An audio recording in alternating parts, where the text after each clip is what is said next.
Alors, on va tourner, s'il vous plaît, dans Matthieu, chapitre 13.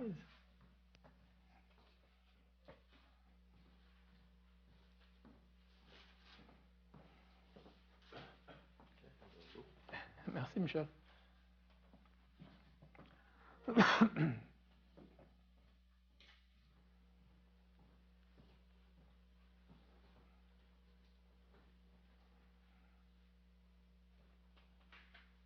À partir du verset 47, mais vous voyez tout ça.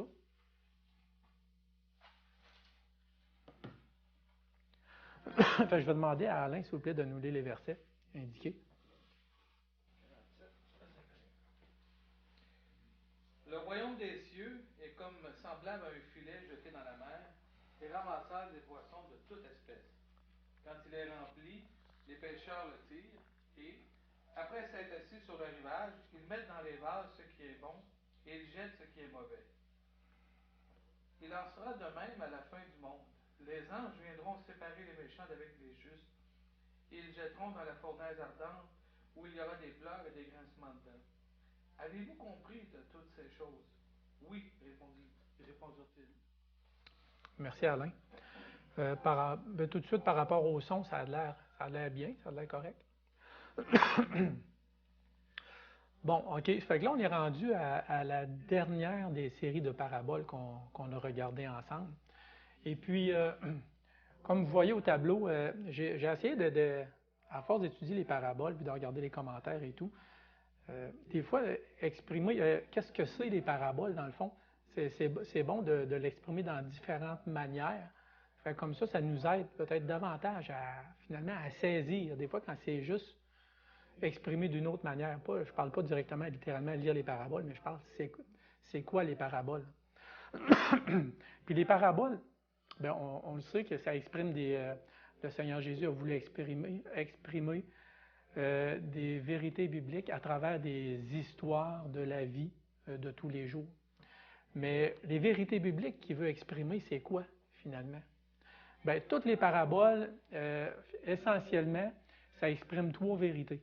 Puis j'ai écrit ça comme ça, à ma manière, puis peut-être que ça va aider, comme je vous mentionnais, à comprendre le but des paraboles. Ça exprime trois vérités, donc les intentions de Dieu envers l'homme, les intentions de l'homme envers Dieu. J'ai écrit pour que ça fasse le même mot, mais vous comprendrez que quand je dis les intentions de l'homme envers Dieu, on pourrait peut-être plus dire aussi l'attitude de l'homme envers Dieu ou la réponse de l'homme envers Dieu. Et puis, les conséquences de ces intentions-là en ce qui concerne l'homme. Conséquences négatives, puis ce qui fait rapport au jugement de l'incrédule, des hommes qui rejettent de se tourner vers le Seigneur. Puis il y a une autre conséquence aussi, c'est positive pour ceux qui prennent la décision de se tourner vers lui. Et on va aller tout de suite avec. On va faire un autre petit résumé encore des paraboles, parce que c'est sûr qu'à chaque fois que je reviens, je fais tout le temps un petit résumé, mais n'est-ce pas que ça vaut la peine tout le temps, en quelques secondes, juste se rappeler un peu. Parce que même moi, quand quelqu'un apporte un enseignement, puis après ça, 2 mois après, il revient, j'aime bien ça qu'il fasse je me souviens pas de tout. Le Seigneur a commencé par la parabole du semeur. Vous vous souvenez?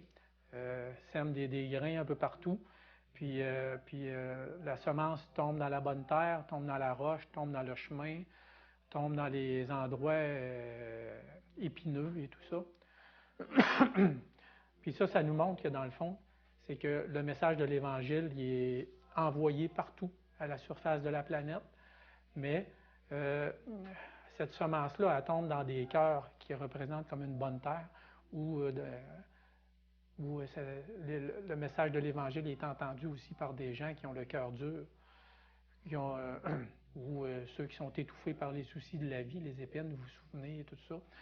Puis aussi dans les endroits où il n'y a pas épais de terre, dire, il y a des gens qui vont avoir une belle réaction au début, puis finalement, c'est pas une véritable conversion.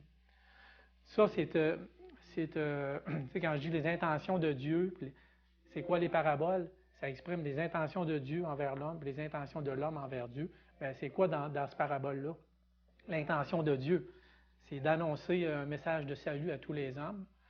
Puis les intentions de l'homme, c'est je veux rien savoir. Oui, ça m'intéresse. On avait aussi la parabole du blé et de l'ivraie qui ont été semés au même endroit par une personne malfaisante pour faire du trouble. Et puis, c'est deux plantes, si je peux dire, qui se ressemblent énormément. Puis ça exprimait la réalité que dans le fond, ici-bas, sur la terre, c'est pas comme clair à savoir qui est enfant de Dieu, qui ne l'est pas. On vit dans un monde où les chrétiens, puis les incrédules, puis les endurcis, puis les impies, on vit tous mélangés, tous ensemble. Et puis même, c'est une réalité qui peut même se retrouver aussi dans l'Église, dans l'Église universelle.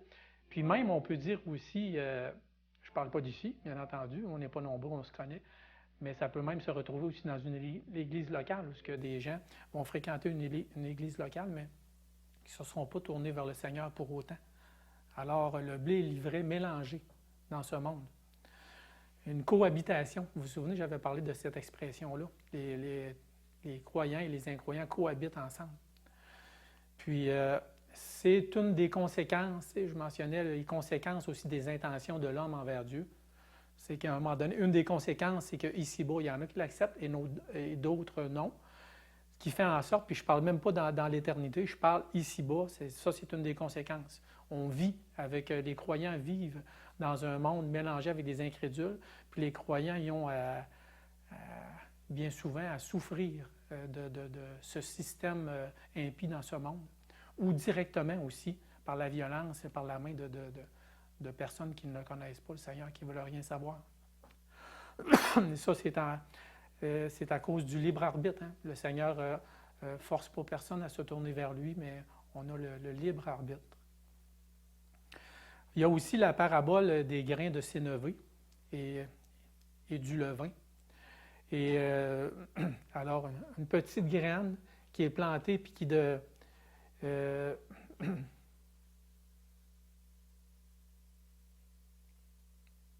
oui, c'est ça. C'est la petite graine qui est plantée dans la terre.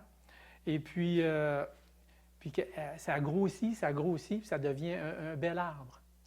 Puis aussi le levain aussi qui prend de l'expansion, on l'a vu dans le verset précédent, ce levain-là qui n'était pas synonyme de péché, mais qui exprimait plutôt l'idée que ça fermente, ça grossit.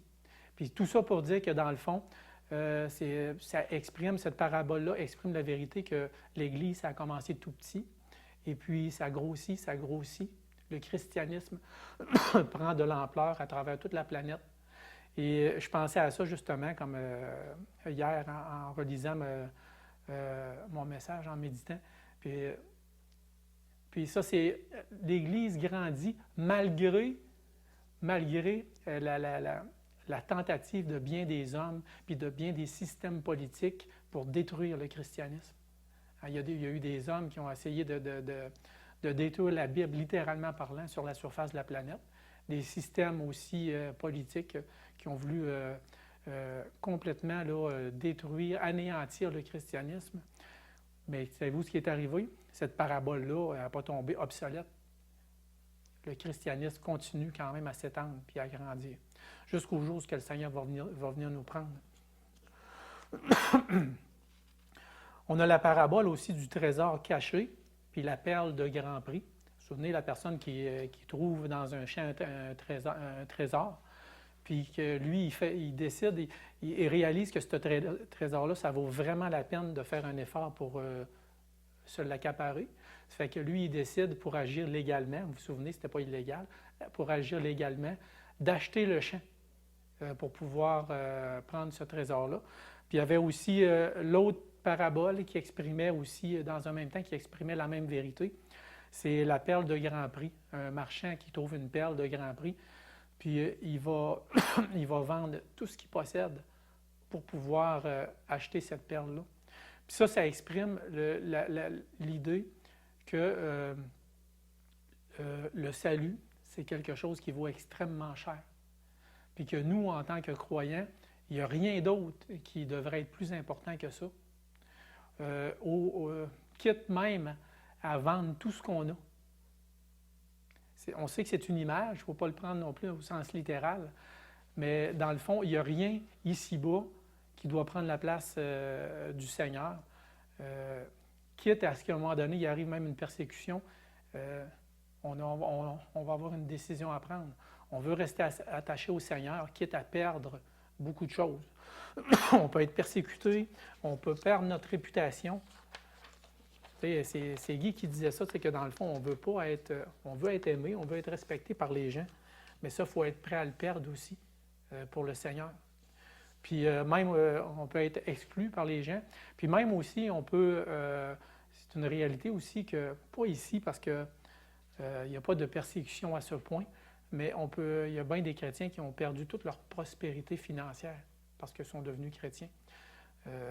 Ils ont subi de l'injustice, puis ils ont refusé de faire des actions dans leur travail qui les a coûté cher quand même.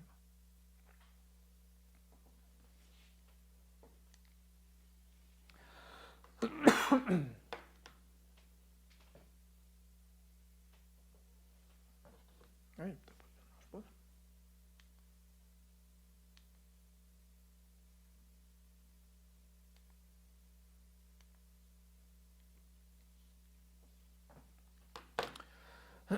Maintenant, là, tu as vu, je n'ai pas de page pour la dernière partie, mais là, on va prendre un peu de temps pour justement la parabole du filet. Ici, on relit le verset, on lit le verset 48 et 49. On peut relire à partir du verset 47. Le royaume des cieux est encore semblable à un filet jeté dans la mer et ramassant des poissons de toute espèce. Quand il est rempli, les pêcheurs le tiennent et après s'être assis sur le rivage, ils mettent dans des vases ce qui est bon et ils jettent ce qui est mauvais. Et puis on voit verset 49, « Il en sera de même à la fin du monde. Les anges viendront séparer les méchants d'avec les justes, et ils les jetteront dans la fournaise ardente, où il y aura des pleurs et des grincements dedans. » Vous savez, c'est quand même une parabole qui est dure. Personnellement, tout le thème ou la réalité, la doctrine de l'enfer, je trouve ça extrêmement difficile. Parce qu'en tant qu'être humain, on a de la difficulté juste, mettons, par rapport à imaginer la grandeur de Dieu, à imaginer la réalité aussi que Dieu a toujours existé, qu'il n'y a jamais eu par rapport à Dieu, qu'il n'y a jamais eu de début à un moment donné. Il y a des concepts que pour nous, qui sont vraiment difficiles à concevoir. Puis, en tout cas, on le croit par la foi, puis on fait confiance à Dieu, mais le concept aussi de l'enfer, n'est-ce pas, c'est que c'est quelque chose qui est difficile à saisir totalement. Puis je dirais même, à la limite, c'est quelque chose qui est difficile aussi humainement à accepter. C'est difficile, mais n'ayez pas peur. Je crois que c'est quelque chose qui est réel. La parole de Dieu n'en parle. Puis il n'y a rien qui nous montre dans la parole que c'est juste une image qui veut exprimer quelque chose de beaucoup moins difficile. Cependant, quand même, c'est quelque chose quand même qui est difficile à concevoir pour l'être humain, et donc même pour moi d'en parler comme ça. Mais le passage nous parle de cette réalité-là. Alors, la parabole du filet, ça exprime l'idée de le sort éternel qui est destiné à l'être humain. Je ne dirais pas aux incrédules, parce que ça inclut aussi les croyants, on va le voir. Les conséquences de l'incrédulité, le jugement ou le sort des incrédules. Puis vous savez, dans la parabole qu'on lit, là, est encore semblable à un filet jeté dans la mer et ramassant des poissons de toute espèce. Puis, quand c'est écrit des poissons de toute espèce, ça ne veut pas dire, c'est sûr, ça fait référence à l'être humain, on le sait, mais ça ne veut pas dire des Chinois, des Allemands, des Français, des Anglais. De toute espèce, ça veut dire des incrédules puis des croyants. C'est les deux sortes, essentiellement, c'est les deux sortes de poisson, si je veux exprimer garder la même expression. Sauf qu'en même temps, je demanderai à Normand, s'il vous plaît, de nous lire Apocalypse 22, verset 15. T'sais, on peut quand même, les différentes sortes de poissons, j'imagine qu'on peut les séparer en différentes classes aussi quand même, parce que ça dit différentes sortes de poissons. Mais vas-y, Normand. Dehors les chiens, les enchanteurs, les impudiques, les meurtriers, les idolâtres et quiconque aime et pratique le mensonge. N'est-ce pas qu'on pourrait inclure ce verset-là à cette réalité-là, que différentes sortes de poissons, oui, c'est des incrédules, mais de différentes manières, des impies, mais de différentes manières. On pourrait même rajouter aussi et les justes, ceux qui se prennent pour des justes, les orgueilleux. T'sais. Puis, c'est spécial parce que si on veut revenir à l'image de poisson, il y a un filet. Il me semble que je m'imagine dans la mer ou dans l'eau, il y a un grand filet. Puis là, le filet, là, irrémédiablement, tranquillement, ça s'en vient, il se referme tranquillement. Là, les poissons, là, n'ont pas trop conscience nécessairement là, que ça ne va pas bien. Ils sont là, puis ils sont encore dans l'eau, puis ils nagent encore, jusqu'au moment donné où là, ils se sentent resserrés, puis jusqu'au moment donné où ils sortent de l'eau. Puis vous savez, on peut faire une image un peu aussi avec l'attitude des hommes aujourd'hui. Parce que, oui, il y a des hommes qui, pour eux, tout le concept de Dieu, le concept de jugement, de rétribution de la part de Dieu, pour eux, c'est comme, c'est juste risible. C'est quelque chose de faux, ou c'est tout simplement pas vrai, puis ça n'arrivera jamais.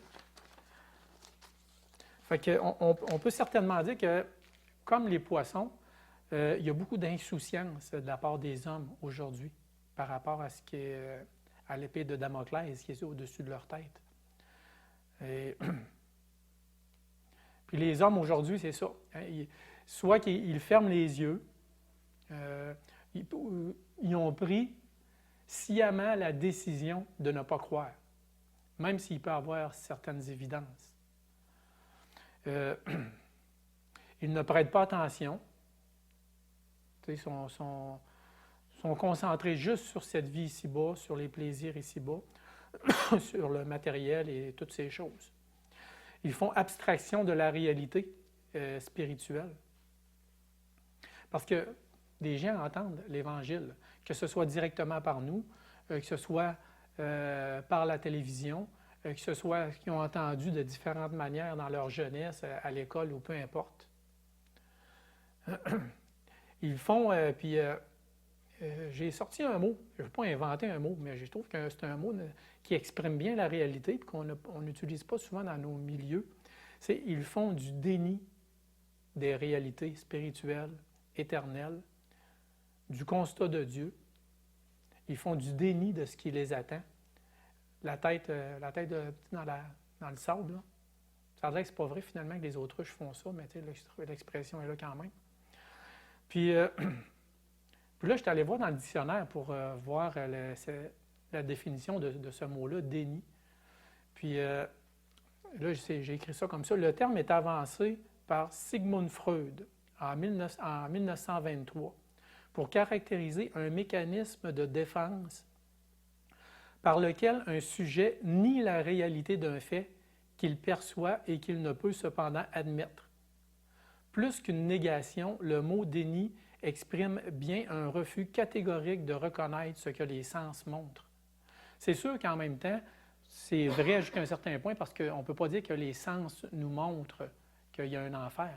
Sauf qu'à un moment donné, il y a des évidences qu'il y a un Dieu qui existe. Il y a des évidences que la parole de Dieu, c'est vrai, à travers plein de vérités qui se sont confirmées à travers les siècles.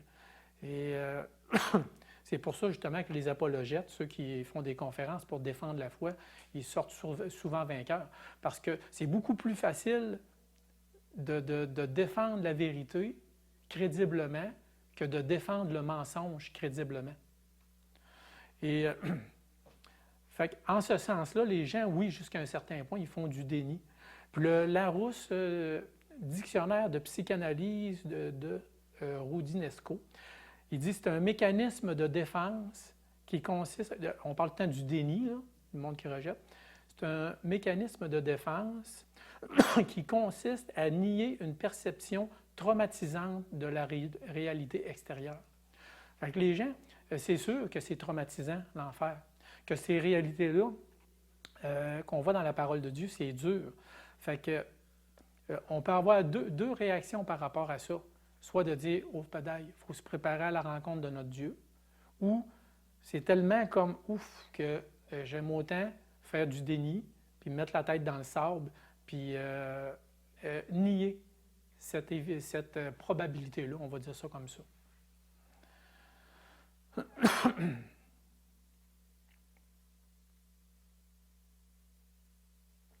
Le sort éternel des incrédules. Puis comme je mentionnais, c'est vraiment quelque chose de difficile de parler. Et j'aimerais, Michel, de nous lire Psaume 32, verset 10.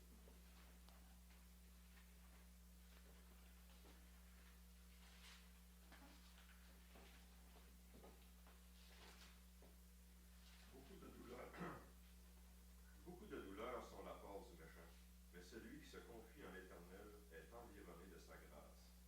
Tu sais, j'ai l'impression que ce verset-là ne s'applique pas à ça, sauf que c'est quand même un principe fondamental que la part du méchant amène la vie sans Dieu, la vie impie, amène inévitablement, que ce soit ici-bas ou que ce soit plus loin, amène inévitablement à la douleur, à beaucoup de douleur.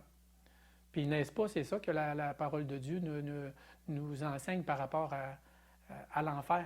C'est beaucoup de douleur. Douleur physique et douleur morale aussi. Tu sais, je disais que c'est difficile d'en parler. C'est peut-être pas pour rien non plus que celui qui en dit, on dit souvent celui qui en a les passages qui s'est plus cité par rapport à l'enfer dans le Nouveau Testament, bien, c'est le Seigneur Jésus qui en a parlé. N'est-ce pas que qui de mieux que Dieu lui-même pour parler de cette terrible vérité-là? C'est pas Jude aussi qui n'a pas voulu condamner un ange déchu aussi, là, ou quelque chose. Vous comprenez ce que je veux dire? C'est vague un peu, là, mais tu sais, il ne faut jamais tomber dans le piège de dire une personne qui a tombé tellement je dirais même Hitler. On ne devrait pas, nous-mêmes, on n'est pas souverain par rapport à l'éternité des gens. Puis c'est pas à nous, au même titre que nous, on ne sauve personne, mais on condamne personne aussi. On n'est pas placé pour condamner les gens. C'est le Seigneur qui condamne. Sauf qu'on exprime cette réalité-là, ce danger-là qui guette tous les êtres humains. Mais je veux juste dire par là, vous comprenez ce que je veux dire, qu'il faut faire attention à notre attitude aussi, de ne pas être trop dur, puis de ne pas garrocher un jugement de la sorte envers notre prochain. Un endroit qui a été créé pour le diable et ses anges. Puis, je dirais, j'en avais déjà parlé.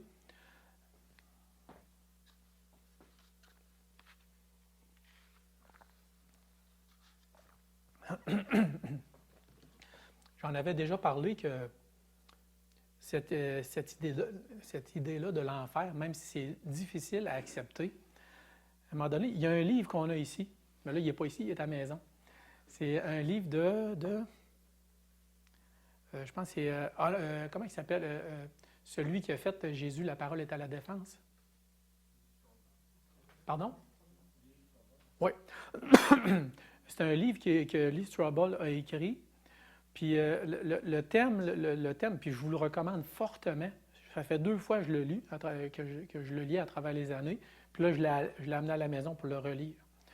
Puis l'idée du livre, là, c'est que lui, vous vous souvenez, sa manière de travailler avec le premier livre, il a travaillé un peu de la même manière, bien, peut-être que vous savez, vous l'avez peut-être déjà lu, mais dans ce livre-là, ce qu'il fait, c'est que là, il se fait comme, entre guillemets, l'avocat du diable, puis il compose, genre, une certaine, je ne sais pas, c'est une vingtaine de questions, je ne sais pas trop quoi.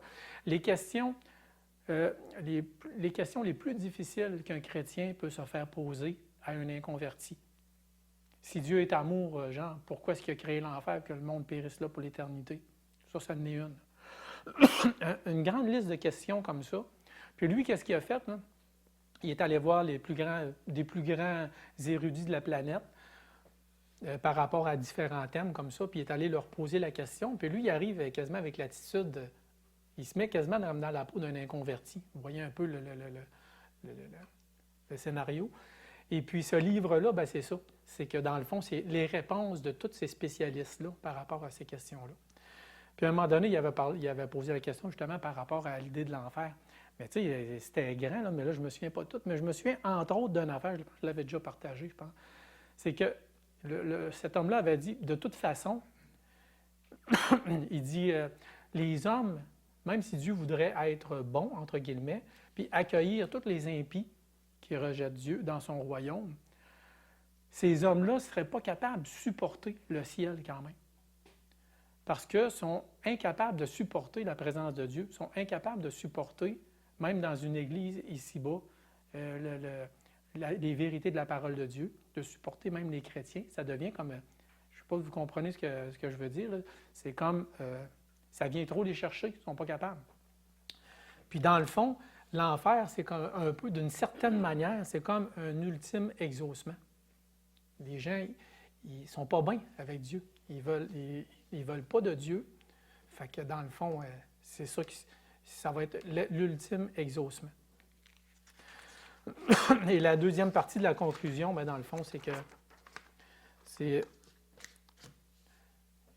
comme on parlait, les anges, ils séparent les poissons, les bons et les pas bons. Puis les anges vont séparer Dieu dans son dernier, ultime jugement. Ils séparent. On disait qu'on vit ici-bas une cohabitation qui n'est pas toujours facile avec les inconvertis. Bien là, c'est que tout simplement, la logique va être respectée. Les inconvertis d'un bord, puis les croyants de l'autre bord. Puis, en ce qui nous concerne, par exemple, c'est que l'endroit qui nous est réservé, c'est un endroit qui est merveilleux. Et j'aimerais qu'on finisse avec 3 versets pour finir sur une note positive. Jean, chapitre 14, verset 2, Alain. Matthieu, faudrais-tu nous lire Apocalypse? Je sais que tu aimes bien lire, c'est dans cet Apocalypse, je t'ai réservé ça. Chapitre 7, verset 17. Puis, Normand, peux-tu nous lire Apocalypse 21, verset 4? Dans l'ordre que je vous ai dit. Jean 14, 2. Il y a plusieurs demeures dans la maison de mon Père. Si cela n'était pas, je vous l'aurais dit. Je vais vous préparer une place. Oui, c'est ça. Car l'agneau qui est au milieu du trône les traitera, les conduira pour source des eaux de la vie. Et Dieu essuiera toute larme de leurs yeux. Apocalypse 21, verset 4. Il essuiera toute larme de leurs yeux, et la mort ne sera plus. Et il n'y aura plus ni deuil, ni cri, ni douleur, car les premières choses ont disparu. Merci beaucoup. Ça, c'est ce qui nous attend. C'est ce qui attend tous les enfants de Dieu. Puis c'est sûr que ça devrait aussi... il faut toujours garder à l'idée que Dieu est juste, Dieu est souverain. Puis de toute façon, même en théorie, même s'il était injuste, il est souverain parce qu'il est Dieu. On n'a pas un mot à dire. Mais en plus qu'il est souverain, il est juste. Donc, on peut lui faire totalement confiance pour tout ce qui concerne l'historique des hommes. Et puis, en ce qui nous concerne, on peut le remercier pour le fait qu'il a touché notre cœur. Et c'est sûr aussi qu'il ne faut pas se relâcher pour être une lumière parmi ce monde, en sorte que les gens puissent, parce que ce n'est pas non plus tout le monde qui font du déni, qui rejette, mais il y en a éventuellement qui veulent se tourner vers le Seigneur. De toute façon, on ne les connaît pas. Fait qu'il faut persévérer en ce sens. Je demanderai à Michel de nous conduire d'un mot de prière, s'il vous plaît.